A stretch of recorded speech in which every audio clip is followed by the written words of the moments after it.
Why she tests you. The Stoic frame that makes her chase. She tests the men she truly wants. Most guys mistake that for rejection. If you've lived long enough, you've felt it. One day, she's warm, the next, she's distant. She mentions another guy out of nowhere. She replies late, then acts sweet in person. You start overthinking. You text more. Explain yourself.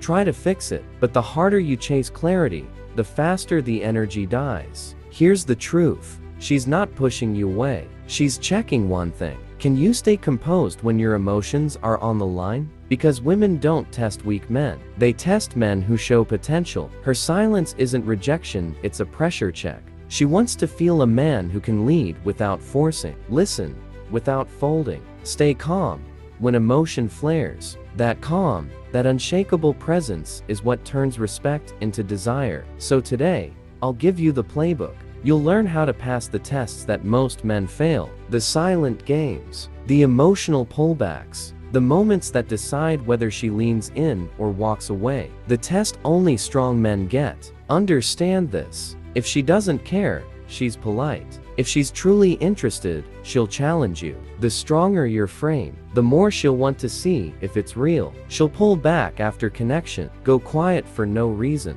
cancel plans, say she needs space. And if you don't understand what's happening, you'll panic, and that panic kills attraction. She's not testing to play games. She's testing to feel safe. She's asking silently, can I trust this man to stay grounded when I can't? That's why Stoic philosophy is your best weapon. Marcus Aurelius said, you have power over your mind, not outside events. Her silence, her mood, her mixed signals hose are outside events. What you control is your reaction. When she withdraws, don't chase. Stay steady. Keep your rhythm. Maybe one grounded text. All good. Take your time, then disappear into your purpose. That silence says more than 100 explanations. It says, I choose to be here. I don't need to be. When you stop trying to fix the test, you start passing it. The silent games she'll never admit. The most powerful tests aren't loud, they're quiet. You can't call them out without sounding insecure. She slows her replies, mentions another man, acts disinterested for no reason, and you feel that anxiety rise. You want to react, explain,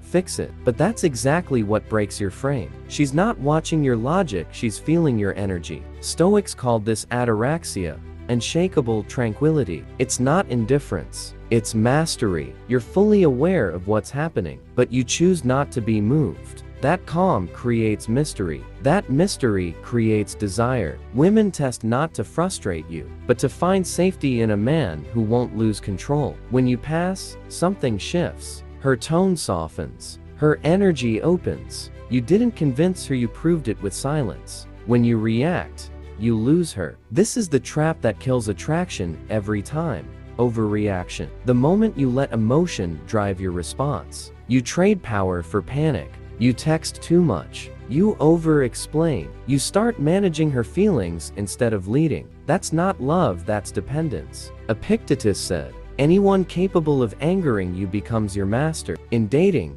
the person who can make you overreact controls your frame. What should you do instead? Hold steady. Give space. Let silence work. Because a man's calm absence says more than a dozen needy texts ever could. When you stop chasing, she starts wondering, and that curiosity, that quiet wondering, is the seed of attraction. Why she tests harder when she likes you. It sounds backwards, but it's true. The more she feels for you, the harder she'll test. Not to hurt you, but to see if she can trust you with her chaos. She's not checking your words, she's testing your energy. When she pushes, and you stay grounded, she relaxes, because now she knows your confidence isn't temporary, it's trained. Marcus Aurelius said, when you are offended at any man's fault, turn to yourself and study your own failings. So when her energy shifts, don't take it personally. Look inward. Ask, why does this bother me? Once you know, her power over your emotions disappears. The test ends the moment she realizes she can't shake your frame. The trap every good man falls into. It doesn't start with weakness, it starts with good intentions. You want to help,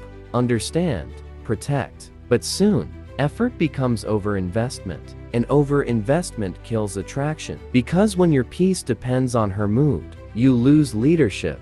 Women don't want a man they must comfort. They want a man who can hold space when emotion spikes. Epictetus said it perfectly. Attach yourself to what you can control, and let the rest go. You can't control her feelings. You can control your presence. Give without begging. Care without chasing. Stay kind but with boundaries. When she feels your peace doesn't depend on her, that's when she finally feels safe enough to fall. The Stoic frame that ends every test. Every woman tests, but what she's really looking for is your center. The Stoic frame means this: you don't suppress emotions. You command them. You don't avoid tension. You hold it. You don't explain yourself. You embody your truth. The Stoics called this euthymia, walking your path untouched by the noise of the world.